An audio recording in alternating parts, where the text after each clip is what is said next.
Assalamualaikum warahmatullahi wabarakatuh.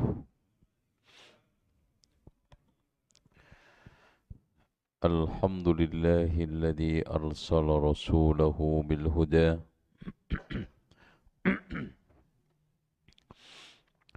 wa dinil haqqi liyudhhirahu 'ala dini kullihi walau karihal musyrikun.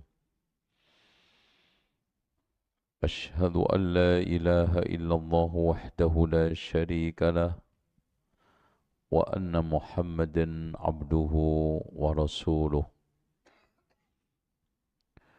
Qala Allahu 'azza wa jalla يا أيها الناس اتقوا ربكم الذي خلقكم من نفس واحدة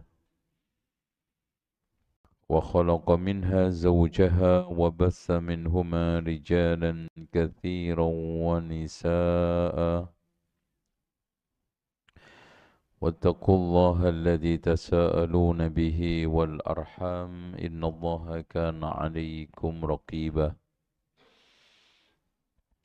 وقال عز وجل يا أيها الذين آمنوا اتقوا الله حق تقاته ولا تموتن إلا وأنتم مسلمون وقال سبحانه وتعالى يا أيها الذين آمنوا اتقوا الله وقولوا قولا سديدا يصلح لكم أعمالكم ويغفر لكم ذنوبكم ومن يطع الله ورسوله فقد فاز فوزا عظيما فإن خير الحديث كتاب الله وخير الهدي هدي محمد صلى الله عليه وسلم وشر الأمور محدثاتها وكل محدثة بدعة وكل بدعة ضلالة.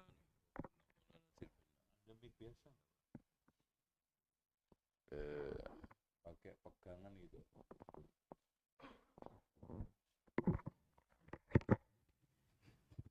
Nah ini.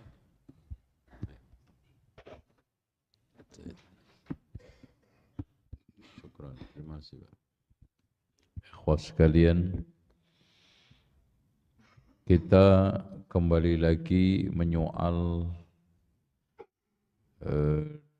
kadzib, yaitu dusta. Yang ini merupakan sifat paling tercela di diri seorang mukmin. Dan lawannya daripada itu adalah jujur. Kenapa itu sifat paling tercela? Karena Rasulullah SAW pernah ditanya, Ya Rasulullah, ayakunul mu'minu jabbana. Mungkin enggak seorang mukmin itu menjadi pengecut? Naam, mungkin. Jadi seorang mukmin pengecut itu masih ditolerir oleh Rasulullah. Padahal jelek. Ayakunul mu'minu bakhila, mungkin enggak seorang mukmin itu bakhil? Naam. Iya, mungkin. Tetapi ketika Rasulullah sallallahu alaihi wasallam ditanya, ayakunul mu'minu kadzdzaba, mungkin enggak seorang mukmin itu menjadi pendusta? La. Kenapa? Karena bakhil, pengecut, tidak merubah status. Mukmin tapi naqisul iman, kurang imannya.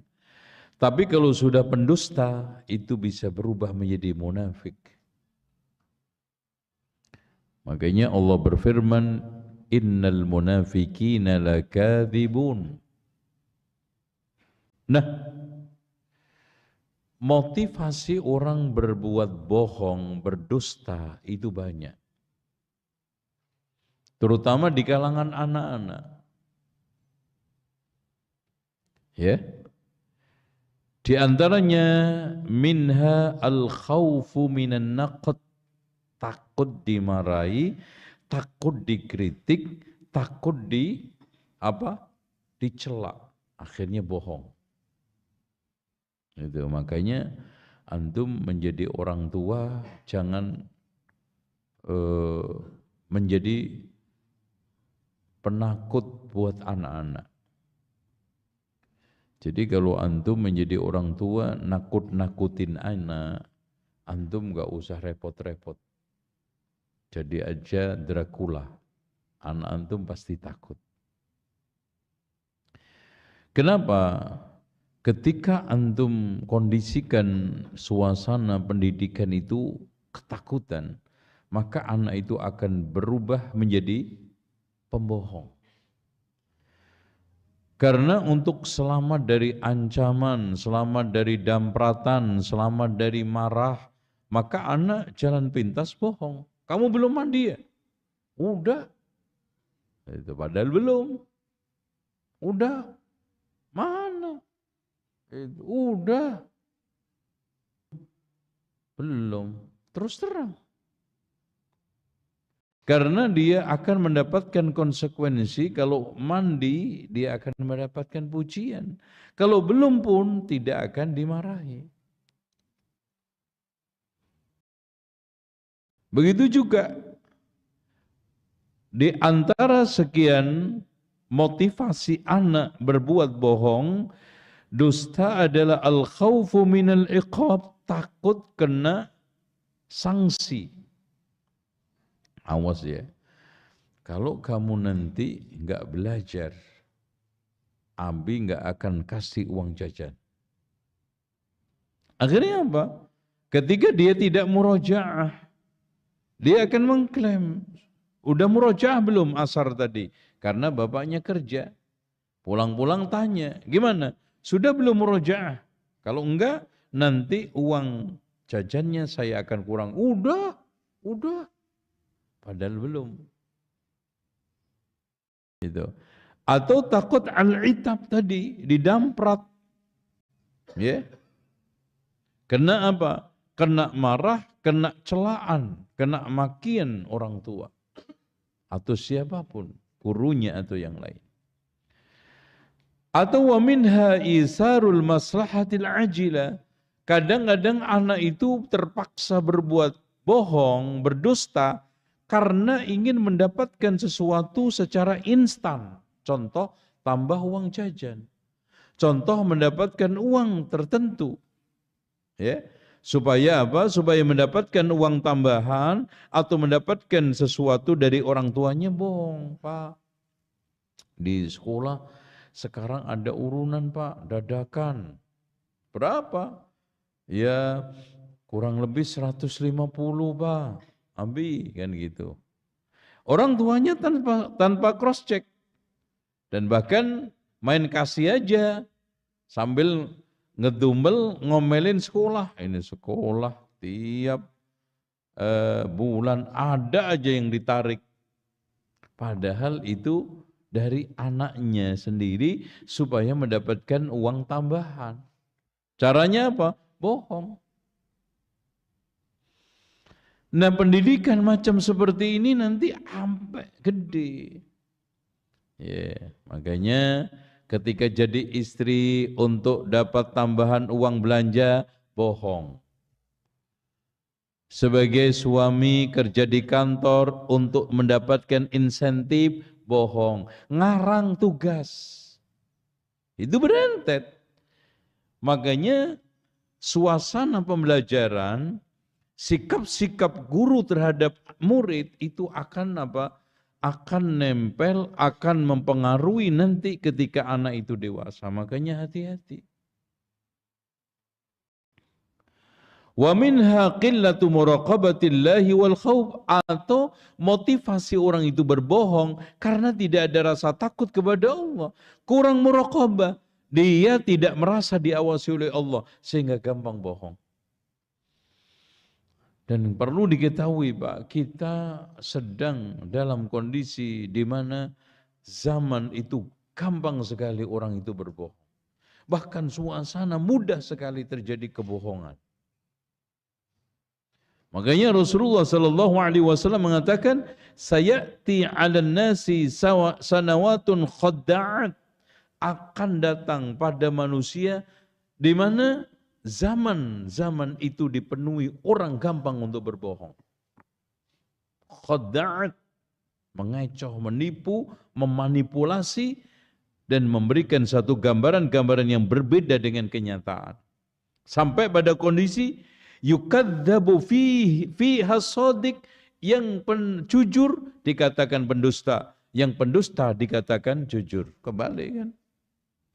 Wa yu'tamanu fihal khain, pengkhianat dikasih amanah, wa yukhawwanu fihal amin, orang yang amanah dikhianatin, enggak kepake. Dikhianati. Makanya orang-orang jujur itu banyak musuhnya. Orang-orang jujur itu kalau enggak sabar, capek batin. Kenapa? Karena paling sering dikhianati, paling sering dikecewakan, dan paling sering dikerjai. Mau di kantor, mau dimanapun. Makanya jadi orang jujur yang sabar. Ya, ibarat di mata orang sekarang itu jujur hancur, Mas. Sekarang itu Pak sudah menjadi suatu hal yang fakta. Kalau dulu itu sinyalemen, kalau dulu itu hanya ibarat omongan celetukan. Wong yang haram aja susah Mas, apalagi yang halal. Sekarang fakta kok. Yang halal aja dibikin supaya haram. Itu coba bayangkan. Itu. Antum tahu nggak? Antum ingin tahu yang halal aja dibikin haram. Supaya apa? Sulit. Supaya orang tidak mendapatkan sesuatu yang halal dengan mudah. Contohnya apa? Mas, halo. Ngikuti enggak? Mas, berapa banyak jual beli yang awalnya itu halal dipaksa pakai kartu kredit? Iya enggak? Ada enggak itu? Enggak bisa antum beli sesuatu. Bahkan kadang-kadang kita tidak bisa membeli software kalau enggak pakai kartu kredit. Dipaksa. Untuk kita jujur bikin laporan, oh jangan Mas, antum enggak makan kalau begitu. Udahlah dikit-dikit itu. Haram juga nanti tobat. Jadi di markup. Padahal kalau seandainya dia itu lempeng, kalau dia jujur, barokah. Itu. Sekarang simpan pinjam sosial aja Pak, hampir sulit untuk kita temukan. Jadi semua bentuk sosial itu sekarang dihargai dengan harga tertentu. Ya. Akhirnya yang namanya istilah gotong royong, yang namanya istilah wa ta'awanu 'alal birri wat taqwa, yang namanya istilah saling membantu itu sekarang hampir sulit untuk kita temukan. Ini. Ya. Atau wa minha, sebab faktor orang itu berbuat dusta adalah i'tiyadul kadzib wa ilfihi, karena memang dia terbiasa dari sejak kecil itu bohong. Udah biasa. Makanya dikit kecil besar bohong.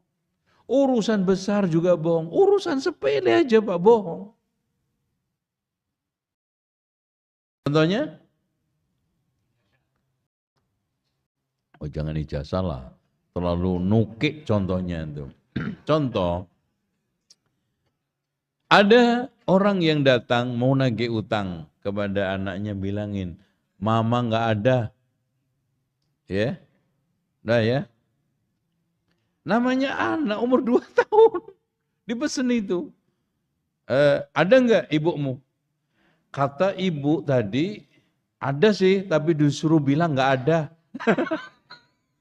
Jujur, anak itu masya Allah fitrah.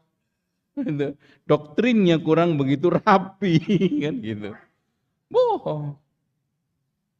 Itu. Bilang juga ke sekolah, nanti kalau ditanya sama gurunya sama TU-nya. Kenapa belum SPP? Bilang ya, Papa belum gajian. Padahal udah. Jadi anak ini dibiasakan berbohong di seluruh lini kehidupannya. Sama temannya bohong, sama tamunya bohong, sama sekolah bohong. Akhirnya apa? Menjadi pembohong. Mudah sekali besar kecil bohong. Yang besar tadi itu contohnya ijazah. Itu antum yang urusan itu, ya. Ente bikin contoh, bikin penyakit antum. Antum mau jadi tersangka ente.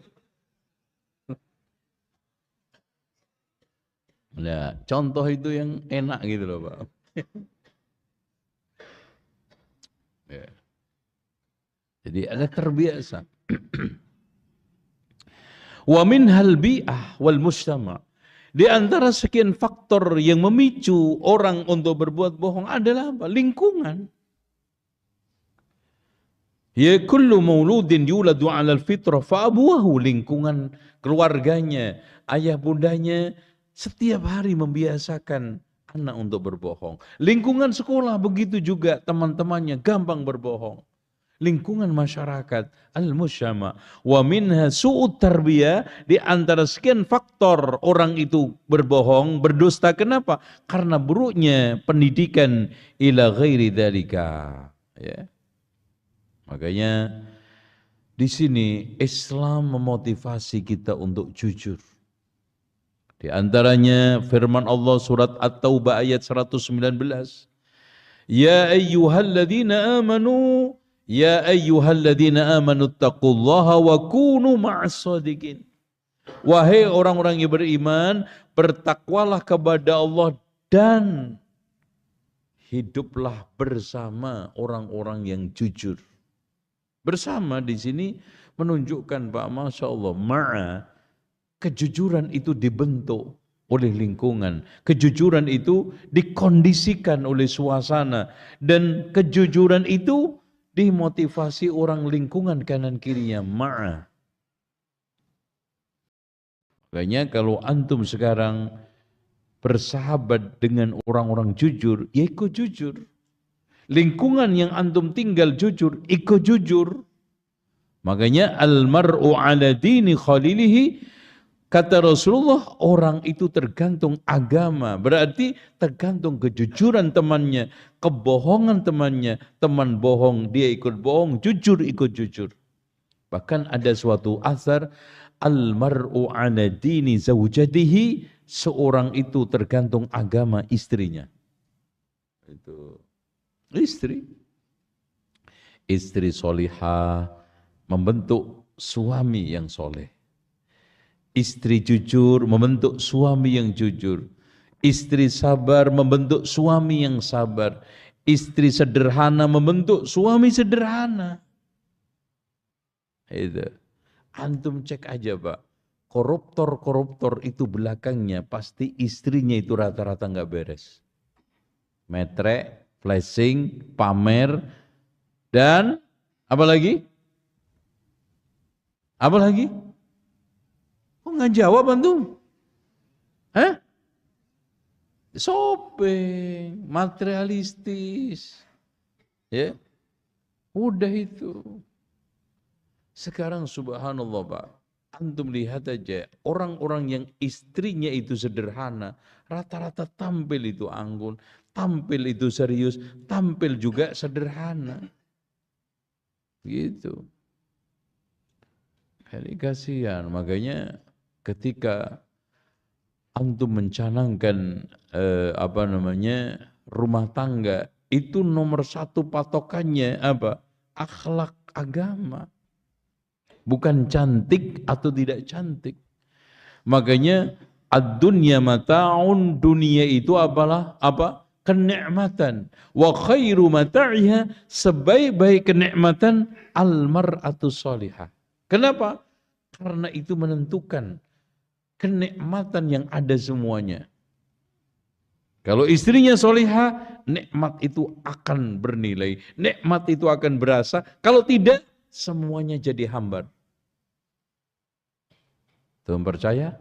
Cek mobil antum mewah, di dalamnya istri tolihah. Antum tolihah tahu nggak? Istri yang nggak soleh, mobil antum jadi indah? Enggak. Mobil mewah dalamnya patu. Mobil mewah isinya nggak sholat. Mobil mewah pikirannya bukan di akhirat. Itu begitu juga rumah. Begitu juga apapun. Makanya ad-dunya mata'un wa khairu mata'iha al-mar'atus salihah. Makanya istri apalagi jujur. Sekarang alaikum bisidqi. Pegang teguhlah sifat sikap kejujuran. Fa inna sidqa yahdi ilal bir, karena kejujuran itu menghantarkan pada kebaikan. Wal birru yahdi ilal jannah, dan kebaikan akan menghantarkan seorang kepada surga. Wa innar rajula la yasduq, seorang itu selalu jujur hatta yuktab indallahi siddiqa, sampai ditulis di sisi Allah jujur. Makanya orang itu kalau sudah terbiasa di mana-mana jujur, sama siapapun jujur, berat ringan jujur, maka akhirnya menjadi apa? Siddiq. Tapi sebaliknya orang kalau kemana-mana bohong, dikit-dikit bohong, akhirnya apa? Fayuktab indallahi kadzdzaba, akan ditulis di sisi Allah pendusta. Nah, di sini Masya Allah Pak, Allah itu mengangkat seorang di dua kampung dunia akhirat dengan kejujuran, dan menjatuhkan dengan apa? Kedustaan. Minimal jatuhnya orang pendusta itu, sejujur-jujurnya dia tetap diragukan orang kejujurannya. Dan faedah kejujuran, meskipun bohong nggak ketahuan bohongnya. Nah itu faedah tuh. Tapi jangan dilanjutin. Itu nanti sekali dua kali dah bohong juga. Gitu. Sehingga alaika bisidqi, kata para ulama, jagalah kejujuran. Famas sayful qati fi kaffir rajulis syuja', tidak ada pedang yang paling tajam di tangan pemberani ketimbang jujur. Wasidqu izzun, kejujuran adalah kemuliaan. Wa in kana fihi fima taqra, meskipun enggak enak, enggak nyaman. Wal kadzib dhullun, dan kebohongan adalah kehinaan. Wa in kana fima tuhib, meskipun itu kamu senang. As-sidqu mizanullahi alladhi yaduru alaihi al-'adl, kejujuran adalah timbangan Allah yang digunakan untuk menimbang keadilan. Artinya Pak, keadilan itu sumbernya adalah kejujuran. Jangan berharap keadilan kalau kanan kiri antum orang yang kamu harap untuk apa? Adil, semuanya adalah pembohong, semuanya enggak jujur, semuanya pengkhianat. Sulit. Wal kadzibu mikyalu syaitan, bohong adalah takarannya setan. Alladzi yaduru 'alal jur, di situ pangkal kezaliman. Makanya rata-rata orang zalim itu bohong dan orang adil itu jujur. Jadi kalau ibarat pohon kejujuran, buahnya itu keadilan, pohon kebohongan, lahirnya apa? Kezaliman, buahnya. Tuh ya. Sehingga ada pepatah, bisu itu lebih baik daripada bohong. Pembohong bicara, bisu lebih baik. Maka kata Imam Asy-Syafi'i, ya, alatur riasati khamsun, perangkat kepemimpinan itu ada 5. Siapa saja yang ingin jadi pemimpin tidak memiliki 5 ini, maka jangan antum lanjut untuk menjadi pemimpin. Perangkat kepemimpinan ada 5. Yang pertama adalah sidqul lahjati, jujur di dalam tutur katanya. Wa kitmanu sirri, dan kedua pandai menjaga rahasia. Seorang pemimpin nggak bisa menjaga privasi, bahkan tidak bisa membedakan mana yang rahasia perlu disimpan, mana yang tidak. Antum akan menjadi orang awam, walaupun sekarang sedang ada di singgasana kepemimpinan paling tertinggi. Jatuh harga diri antum. Yang ketiganya adalah wal wafa'u bil ahdi, memenuhi seluruh perjanjian. Jadi kalau sekarang pemimpin Pak, gampang bohong, gampang ingkar janji, jatuh. Al-wafa, memenuhi seluruh perjanjiannya. Seluruh yang sekarang ini diekrarkan, dijanjikan. Nah, yang selanjutnya adalah wabtida'un nasiha, menonjolkan nasihat. Bukan marah-marah, tapi kasih motivasi, kasih pengarahan, kasih bimbingan anak buah antum. Salah itu bukan berarti fatal. Karena salah bisa saja dia baru kerja. Enggak salah di kantor dia yang lama, salah di kantor yang baru. Karena ini soal teknis. Dia sekarang enggak tahu bukan berarti bodoh. Karena selama ini dia belum pernah mengalami.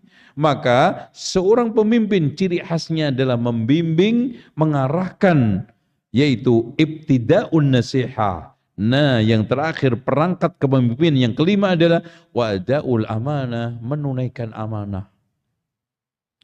Jadi kalau 5 ini antum jaga, Masya Allah, top markotop. Antum menjadi pemimpin yang hebat. Gak usah aneh-aneh. Ini siapa yang memetuahkan? Siapa? Imam Syafi'i. Jadi sekarang kalau ada pelatihan leadership, ada pelatihan kepemimpinan, itu semuanya adalah tambahan. Yang inti, yang prinsipil, apa yang dikatakan oleh Imam Syafi'i ini, yaitu 5. Antum ambil 5 itu, insya Allah menjadi pemimpin yang hebat.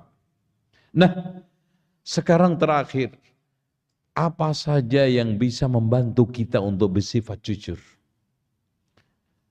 Jadi faktor apa saja yang sekarang ini bisa memicu kita jujur dan menyingkirkan kebohongan di dalam hidup? Nah, yang pertama, di antara yang bisa membantu kita untuk bersifat jujur, karena kejujuran itu harus dikondisikan di internal pribadi kita, yang memang memiliki faktor-faktor kejujuran dari dalam kita, eksternal lingkungannya. Orang sekitar kanan kiri kita, pendidikan suasananya. Nah, yang pertama, al-isti'anatu billah. Antum minta bantuan kepada Allah untuk bisa bersikap jujur dan tidak bohong. Minta bantuan sama Allah. Kalau enggak, sulit. Apalagi sudah biasa bohong, ya Allah. Tolong ya Allah, bantu aku untuk tidak berdusta lagi. Karena dikit-dikit bohong, dikit-dikit ngelantur, dikit-dikit ngibul. Ngibul itu adiknya bohong. Ya, ngibul itu adiknya bohong. Ya. Jadi orang yang suka ngibul pasti nanti ujung-ujungnya apa? Pembohong. Gitu. Isti'anah billah. Makanya ihris ala ma yanfa'uk, berusahalah mengejar sesuatu yang bermanfaat untuk dirimu dunia akhirat. Wasta'in billah, minta bantuan sama Allah. Wala ta'jaz, jangan melemah ya Allah. Mungkin sekarang gagal. Saya usaha lagi untuk jujur, enggak bohong. Gagal lagi, terus minta bantuan sama Allah. Dengan cara seperti itu, antum pelan-pelan menjadi orang yang jujur dan bisa menghindar dari kebohongan, kedustaan. Yang kedua, merasa terus diawasi oleh Allah, dilihat oleh Allah. Kalau antum memiliki sifat seperti itu, insya Allah, waduh, ana dilihat Allah nih bohong. Ana dipantau oleh Allah. Bohong ini didengar oleh Allah, suara saya.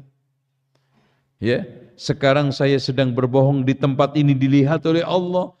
Bahkan pikiran hati saya sekarang diketahui oleh Allah. Maksud-maksud kebohongan saya. Pada saat itulah kita mulai bisa punya apa? Waskat. Kita mulai memiliki muraqabah, memiliki pengawas langsung yang tidak dibutuhkan dari manusia tapi dari Allah langsung, yaitu apa? Muraqabah. Maka ihsan itu kenapa didefinisikan oleh Rasulullah anta'budallaha ka'annaka tara, karena itu inti daripada apa? Agama kita. Islam, Pak, iman kalau sudah mengkristal pada diri kita sebagai suatu jati diri kita, pasti akan menghasilkan ihsan anta'budallaha ka'annaka tara. Tapi kalau cuman Islam kulit, Islam lambe, Islam cuman hanya hiasan mulut, Islam hanya sekarang kata-kata, nggak akan sampai pada tingkatan ihsan. Maka muraqabah. Sehingga Masya Allah Pak, kenapa Rasulullah SAW mengatakan inna lillahi tis'in wa tis'ina isman. Allah itu memiliki 99 nama. Man ahsaha dakhalal jannah, siapa yang menghitung akan masuk surga. Maksudnya apa? Menghitung, menjadikan sebagai alat untuk muraqabah. Kalau Allah memiliki sifat as-sami', masa antum enggak tergugah? Ghibah sedang didengar Allah. Akhirnya menghentikan ghibah antum.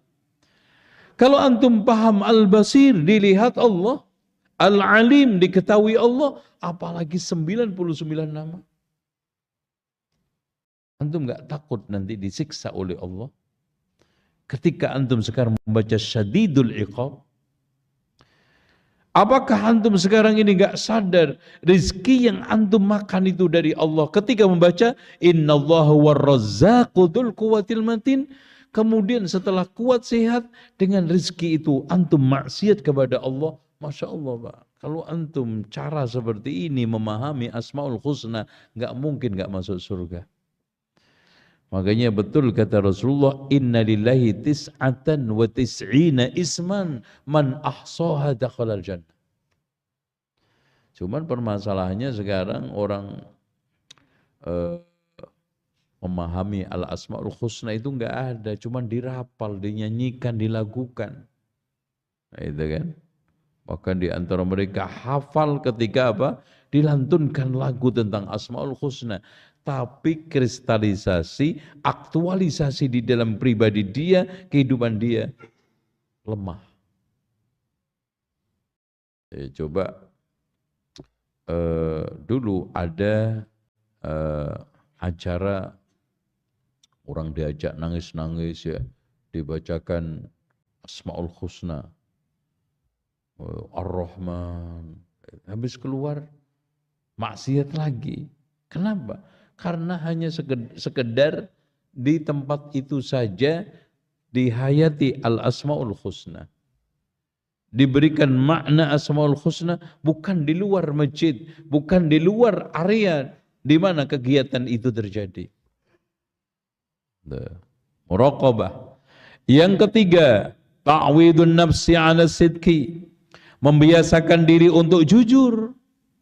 Dibiasakan, dilatih. Riyadhah. Contoh aja Pak, antum lihat orang yang sekarang bisa melakukan gerakan-gerakan yang sangat sulit untuk kita lakukan orang awam biasa. Pesenam, pesilat.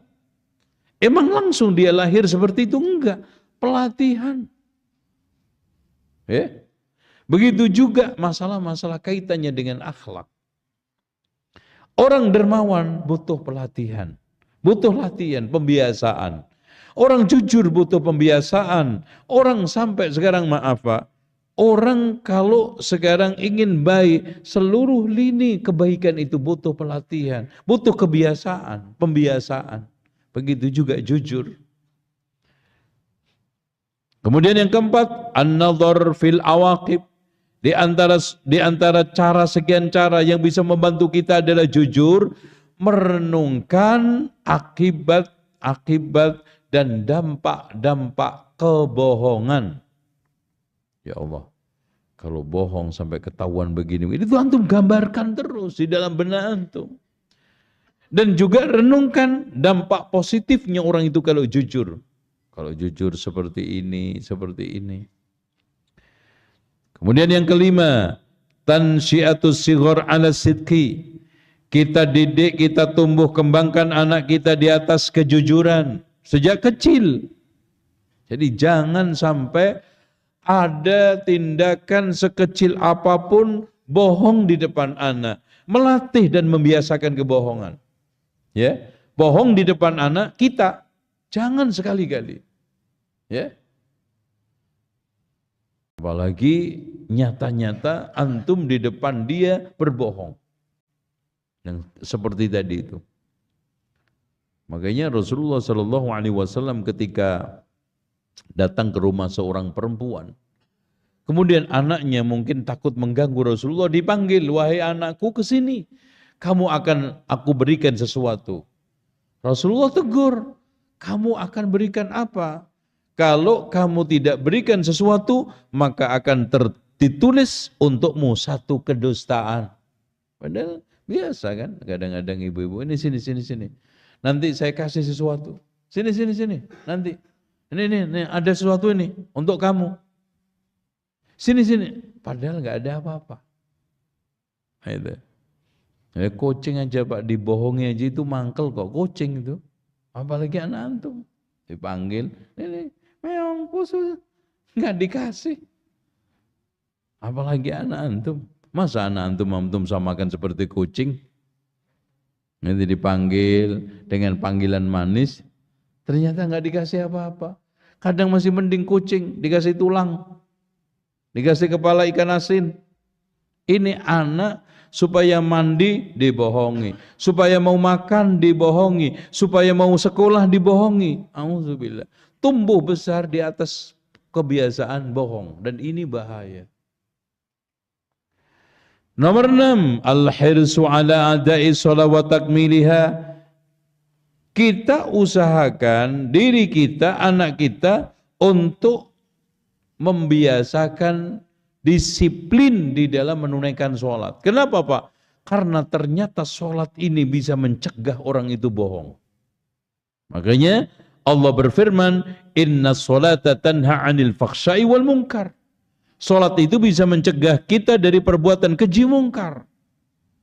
Makanya membiasakan anak untuk sholat, diajak ke masjid, sholat dari sholat zuhur ke asar, asar ke maghrib, maghrib ke isya terus, ini akan menghalau, akan menghambat, akan memproteksi anak untuk tidak berbuat bohong. Masya Allah, makanya Rasulullah menganjurkan kita sejak dini untuk muru auladakum bis sholati wahum abna'u sab'i sinin. Perintahlah anakmu untuk sholat ketika umur 7 tahun. Karena apa? Karena pembiasaan sholat sejak dini akan menjadi benteng, akan menjadi imun, akan menjadi stimulus untuk tidak melakukan kemungkaran, terutama bohong, dan untuk membiasakan kejujuran. Nomor 7. Muasyaratus shadiqin, bergaul dengan orang-orang yang jujur dan menjauh dari orang-orang bohong, pembohong. Jadi kalau sekarang pembohong antum hindari.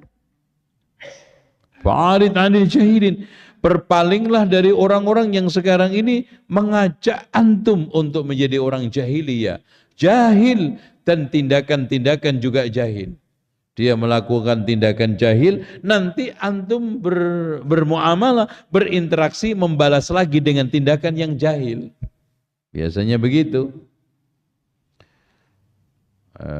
Pertemanan itu saling mempengaruhi, saling mengikat. Contoh, dia ngeledek, suka ngeledek. Antum kan cari-cari cara untuk ngeledek kan? Iya enggak? Sekarang dia bohong, antum juga ingin supaya balas apa? Dibohongin lagi. Terus, dan itu berantai. Nah, yang terakhir, supaya kita terbantu untuk bisa bersikap jujur, maka kita harus al-iktharu min qiraatil Qur'an bitadabbur wa ta'aqqul, banyak membaca Al-Quran dengan tadabbur dan merenungi maknanya. Apalagi ayat-ayat yang kaitannya dengan cerita orang-orang pembohong, motivasi orang-orang untuk jujur. Dan balasan orang-orang yang jujur, balasan orang-orang yang bohong, dengan seperti itu kita akan termotivasi untuk meninggalkan kebohongan dan berpegang teguh membiasakan kejujuran. Wallahu a'lam bishawab. Silakan, mungkin sudah adzan.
أشهد أن لا إله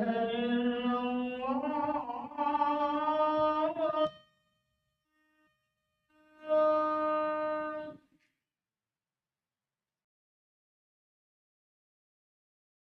أشهد أن لا إله إلا الله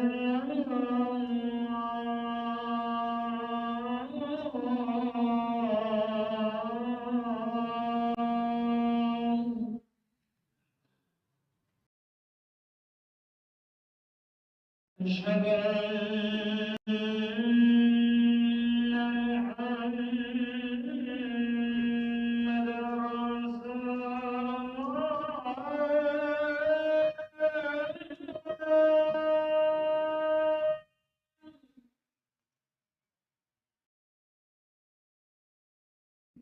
أشهد أن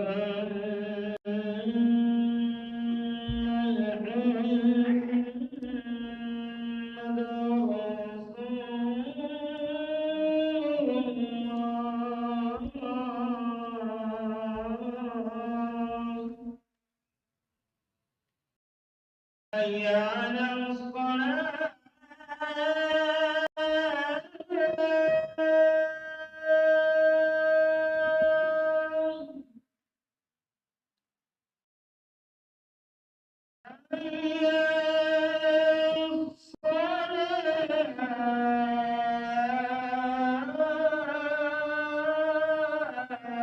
على الصلاة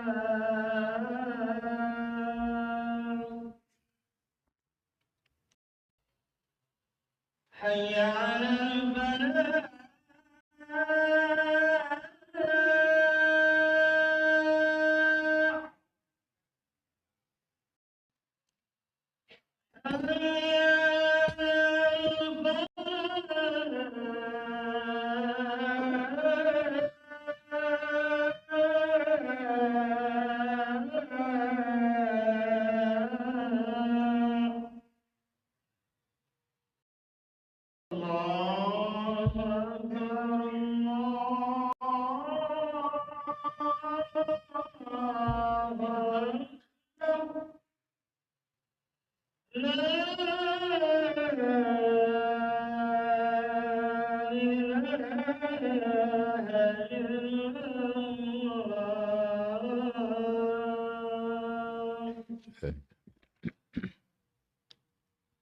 Sip. Dilanjut lagi ya? Lanjut ya? Habis ini sholat ya? Sip.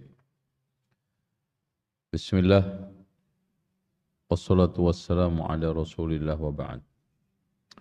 Ikhwas sekalian, kita habiskan soal masalah kejujuran ini dan Insya Allah pertemuan yang akan datang kita akan membahas kenapa harus merokok. Nah, itu judulnya. Jadi berarti kenapa harus merokok? Berarti ya harus merokok. Itu cuman kita carikan alasannya nanti. Karena memang perokok itu banyak positifnya. Ya positif kanker, positif empoten, kan positif, ya kan? Enggak salah kan? Baik. Ikhwas sekalian, untungnya menjadi orang jujur. Jadi keuntungan yang diperoleh orang-orang yang jujur ada 5. Yang pertama adalah syaraful qadar wa uluwil manzilah. Menjadi orang wibawa dan diperhitungkan di tengah masyarakat. Jadi disegani. Wibawa dan disegani. Dan bandingkan dengan orang pembohong. Ya. Baru ketemu aja kita itu sudah curiga. Sudah menjaga jarak. Sudah punya image orang ini jatuh harga dirinya. Kalau memang seperti itu, usahakan. Makanya Pak, Luqman Al-Hakim nggak kenal sekolah, nggak punya kampus, titel juga nggak ada, tapi namanya terukir indah di dalam Al-Quran, bahkan menjadi nama surat Luqman Al-Hakim, mendapatkan gelar langsung dari Allah, bukan dari kampus. Al-Hakim. Kenapa? Kata beliau alasan 3. Wahai Luqman Al-Hakim, apa yang menghantarkan kamu sampai kepada martabat tingkatan itu? Kata beliau, yang pertama, sidqul hadis, jujur di dalam berbicara. Lagi-lagi. Yang keduanya adalah wa'adaul amanah, menunaikan amanah. Yang ketiga, tarku syai'in la ya'ni, meninggalkan sesuatu yang tidak ada gunanya. Itu kuncinya. Antum ingin menjadi Luqman Al-Hakim, pegang 3 itu. Jujur dalam berbicara, tunaikan amanah, dan tinggalkan yang tidak ada gunanya. Bagaimana mengukur sesuatu itu ada gunanya atau tidak? Simple. Perkara tersebut ada enggak kaitannya dengan tujuan hidup, yaitu wa ma khalaqtul jinna wal insa illa liya'budun. Kalau enggak, stop. Ada enggak kaitannya dengan ibadah? Ada enggak pahalanya? Karena kata Imam Ibnu Hazm, pantang sekali seorang mukmin keluar keringat enggak ada surganya.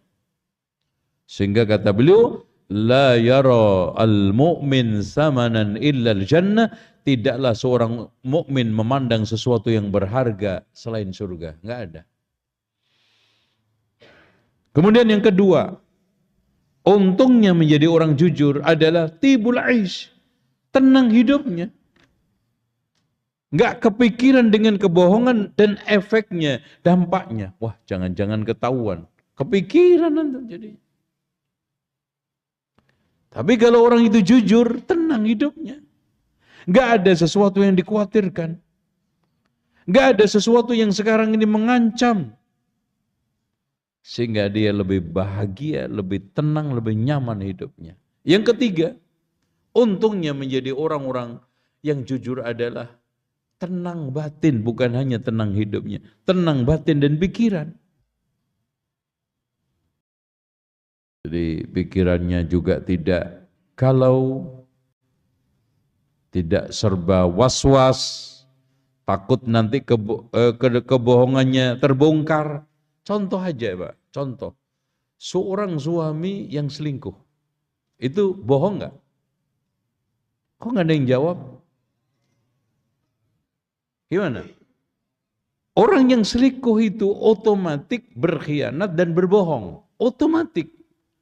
Walaupun belum ditanyain suaminya, istrinya, Mas selingkuh enggak? Enggak usah nanya itu dulu.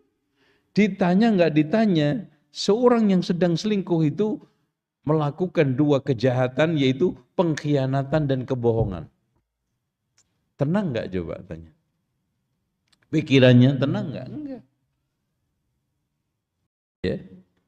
Makanya orang yang bohong itu batinnya akan tersiksa dengan sendirinya. Pikirannya akan tertekan dengan sendirinya.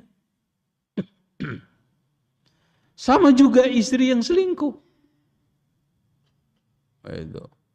Makanya hati-hati, apalagi suaminya ahli teknologi. Bisa dipasang drone.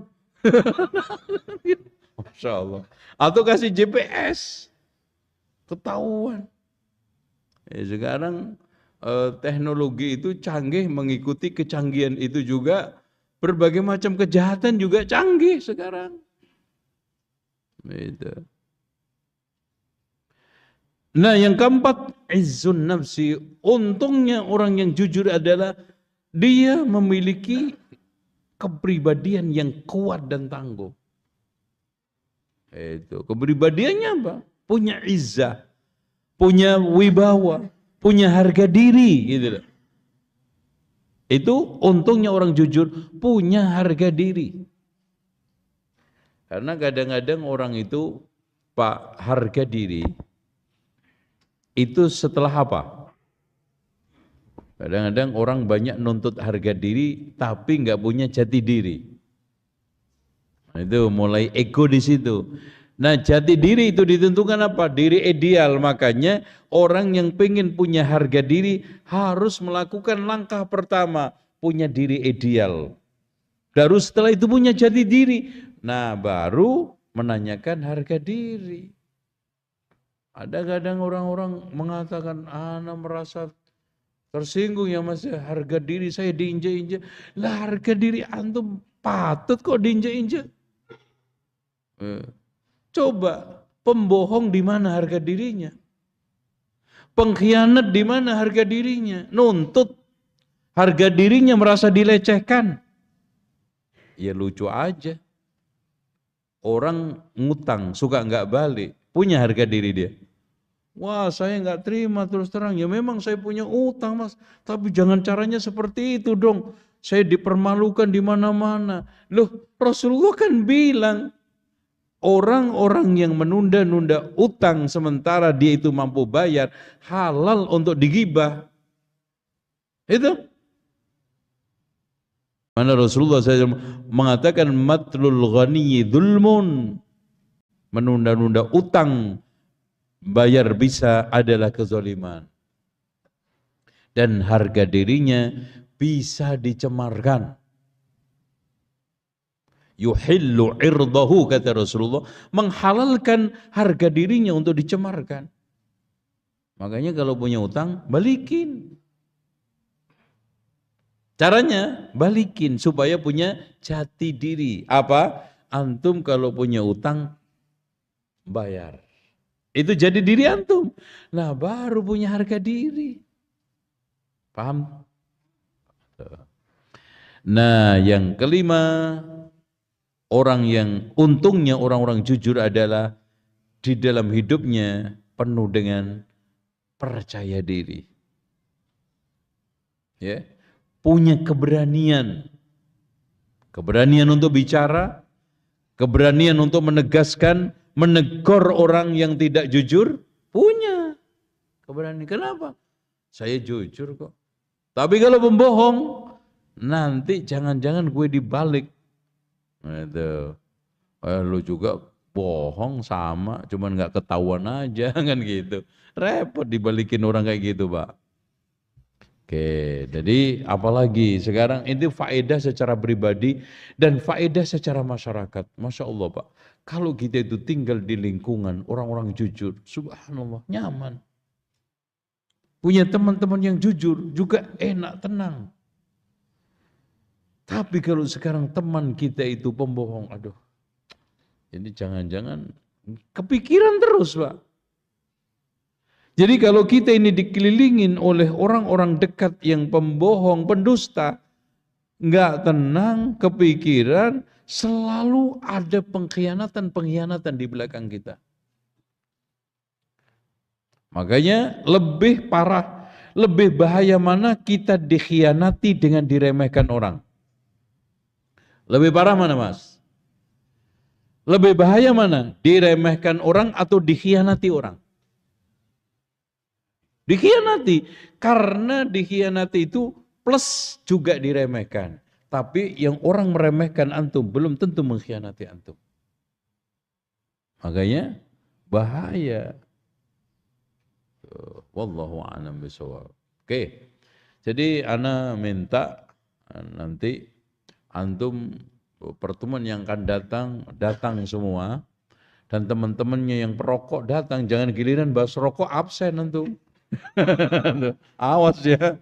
Gini. Gue sikatin semua nanti ini. Ya. Salah gue tadi, kenapa gue sampein judulnya. Ya, awas ya. Gue absen nanti dah. Oke. Jadi 5 dakhin, kenapa kita harus merokok? Nah, itu kan berarti penting merokok ini. Itu ya. Silakan, ada yang tanya. Allah. Ada waktu 1/4 jam.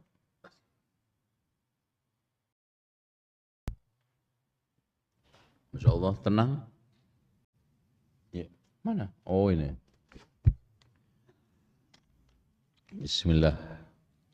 Bismillahirrahmanirrahim. Assalamualaikum warahmatullahi wabarakatuh. Semoga Ustadz dan keluarga selalu dalam lindungan Allah. Amin. Afwan Ustadz. Putra kami alumni kelas 6 IHBS. Alhamdulillah sekarang baru lulus S1. Masya Allah. Putra kami kekeh mau masuk TNI melalui jalur apa ini? Apa ini? Apa ini? POPK apa itu? POPK apa? Hah? Apa? Hah? Yang jelas mana enggak apa? Karir. Oh, maksudnya masuk dari non akmil itu ya? Oh, masalahnya kenapa? TNI tidak boleh melihara jenggot. Ya memang. Terus yang antum tanyakan apa? Boleh enggak? Begini Pak, kalau antum ada kemungkinan bisa mempengaruhi, minimal ya ada kitab yang judulnya At-Ta'liq ala As-Siyasah Asy-Syar'iyyah. As-Siyasah Asy-Syar'iyyah itu karya Syekhul Islam Ibnu Taimiyah, dita'liq oleh Syekh Muhammad Ibnu Shalih Al-Utsaimin. Di situ di dalam ta'liqnya beliau ditanya, awalnya ada orang yang punya kasus, Syekh, ana mau keluar dari kerjaan. Kenapa? Korup. Banyak hal-hal yang saya enggak tahan, Syekh. Dan intrik-intrik penuh dengan kepalsuan, pengkhianatan. Pokoknya banyak hal-hal yang tidak cocok dengan agama saya, kebatinan saya, maksudnya batiniah. Akhirnya Syekh bertanya, antum di sana jadi pemimpin atau orang yang berpengaruh tidak? Iya Syekh. Ana di sana termasuk orang yang berpengaruh, bahkan pucuk pimpinan. Taib. Apakah setelah antum keluar nanti, kamu perkirakan korupsi akan menjadi-jadi? Kemungkinan Syekh, kemungkinan besar akan lebih parah. Tapi kalau kamu di situ, ada enggak bisa enggak kamu meminimalisir korupsi tersebut? Insya Allah Syekh, mending antum di situ. Korupsi cuma 8 miliar, tidak ada kamu korupsi 15 miliar. Makanya soal masalah kaitannya dengan kerja seperti ini atau termasuk di kepolisian dan di TNI, pembahasannya tidak hanya sekedar boleh dan tidak boleh dulu. Maslahat tidak. Karena masalahnya kaitannya dengan tahqiqul masalih, mewujudkan maslahat yang lebih besar, yang lebih luas. Itu. Ada enggak itu di situ? Jawabannya. Kalau enggak ada, ya sudah, gitu kan gitu. Kalau ada, lanjut.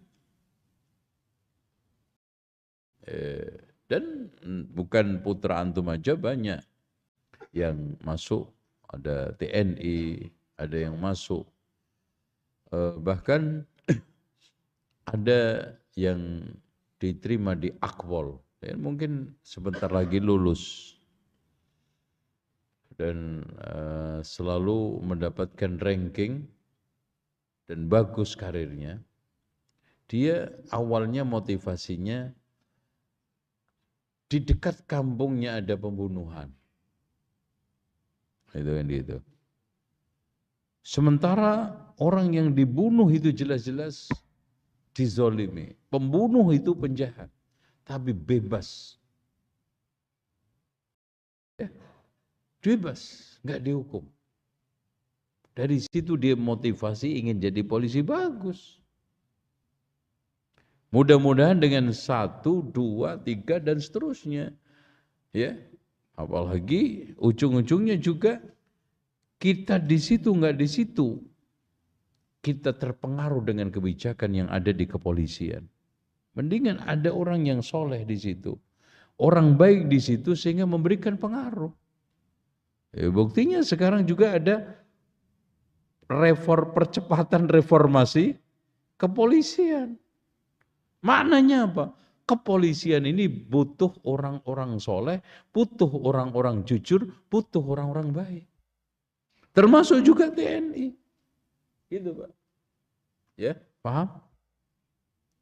Kayaknya nggak paham antum. Ya nggak paham ya sudah.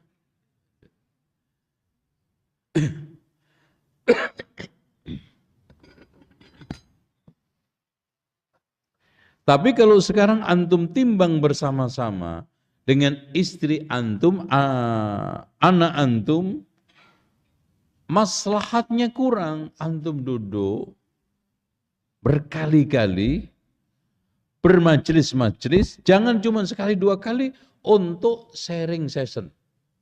Musyawarah. Karena anak antum bukan lagi SD. Pokoknya nggak boleh, titik, nggak bisa. Makanya di sini Pak, cara orang tua bersikap kepada anak, kalau anak umur 0 sampai 5, perlakukan seperti raja. Disayang, tidak dimarahi, apalagi dikasari, raja. Antum bisa dibunuh sama raja, ibaratnya. Anak umur 5 sampai 12, perlakukan seperti tawanan. Kenapa? Karena anak ini sudah mulai tumbuh pubertasnya, sudah mulai aneh-aneh, sudah mulai bertingkah. Kenalkan aturan-aturan adab-adab. Seperti tawanan. Enggak boleh ini, bolehnya seperti ini. Tawanan. Ada batasan-batasan, ada sekarang ini aturan-aturan. Nah, umur 12 sampai 17 perlakukan seperti sahabat. Makanya orang tua yang otoriter itu enggak laku pada anak-anak umur ini. Anak akan menerima orang tua dengan baik kalau orang tuanya itu seperti sahabat. Apa? Mendampingi, mengarahkan, mengajak diskusi. Dan yang tidak kalah pentingnya adalah tidak memaksakan sesuatu. Anak sekali dipaksa, bapak. Udah deh, males. Udah, kalau anak sudah males, repot. Makanya siapapun yang ingin sesuatu dari anaknya yang umur-umur SMP, kelas 9, apalagi SMA, antum bisa masuk ke dalam hati pikirannya dulu. Baru antum bicara anak ini nurut enggak sama nasihat saya, dengar enggak nasihat saya, enggak akan bakal menuju ke sana. Kalau belum bisa ngeklik, antum diterima oleh anak antum di pikiran dan hati anak. Tuh ya, sama seperti ini. Contoh aja Masya Allah. Ada alumni IHBS yang diterima di ITB sama UI. ITB sama UI. Dan sama-sama sulit untuk dipilih. Ya kan gitu. Enggak masuk repot, masuk dua-duanya repot juga. Orang tuanya pengen UI, anaknya pengen ITB. Oh itu sampai nangis-nangis. Akhirnya apa? Di sidang dalam konteks diajak bicara. Dari hati ke hati. Itu. Bapak, emaknya, coba ayo. Kenapa kamu sih milih ITB? Mama kan pengen di UI kamu. Wow, berbagai macam argumen.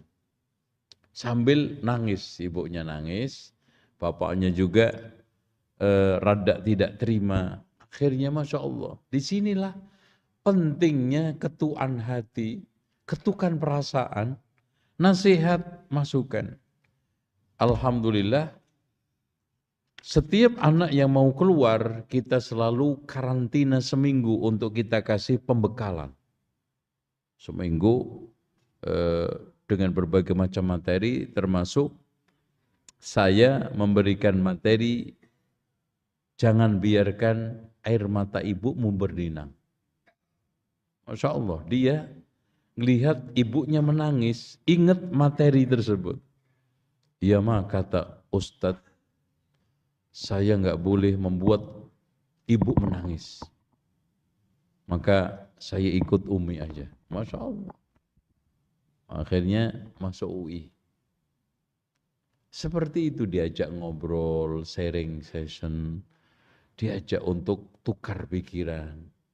Contoh Pak, ada anak yang jalan-jalan dari mulai keluar rumah murung, naik mobil tidur terus, sampai tempat nggak mau keluar. Kenapa? Karena tempat rekreasi pilihan ibunya. Nggak diajak musyawarah.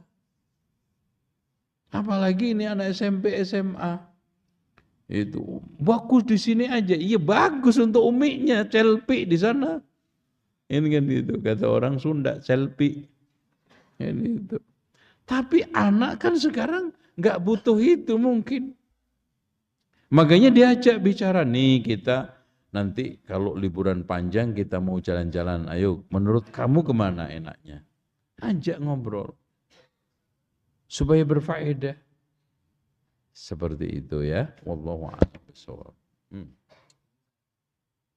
Gimana sikap seseorang ketika dia ingin berinsaf dilarang dengan kedua orang tuanya. Jadi ketika dia dilarang oleh kedua orang tuanya, dia jadi berbohong ketika ingin belajar. Itu jenis. Ikhwah sekalian, di dalam buku saya langkah praktis mendakwai keluarga. Di sana ada problematika mendakwai keluarga, di antaranya tadi dilarang untuk mengikuti kajian. Orang tuanya cuek dengan halal haram, atau mungkin di rumahnya ada musik dan yang ini problematika. Maka di sana rekomendasi saya, antum terus terang, terbuka, transparan, bahkan jelaskan. Dijelaskan. Saya kajiannya di sini. Isi kajiannya ini loh Pak. Ini loh Umi, ini loh Ibu. Jelasin. Itu. Seperti yang dilakukan oleh sahabat. Seperti Sa'ad ibn Abi Waqqas. Sampai diancam oleh ibunya, kalau kamu tetap masuk Islam, saya akan boikot, nggak makan sampai mati. Itu. Akhirnya mendekati pingsan. Sa'ad ibn Abi Waqqas mengatakan, Bunda, andaikan kamu memiliki nyawa 100, keluar masuk, saya nggak akan keluar dari agamanya Nabi Muhammad SAW. Akhirnya sadar dia, wah mati bener gue nanti. Makanlah dia. Itu. Ternyata anak saya teguh, tegar. Malah ibunya yang akhirnya masuk Islam. Abu Hurairah juga begitu. Terus terang dia masuk Islam. Dan bahkan dia ancam. Dia sampai minta didoakan Rasulullah supaya ibunya masuk Islam. dikunci rumahnya, nggak boleh pulang.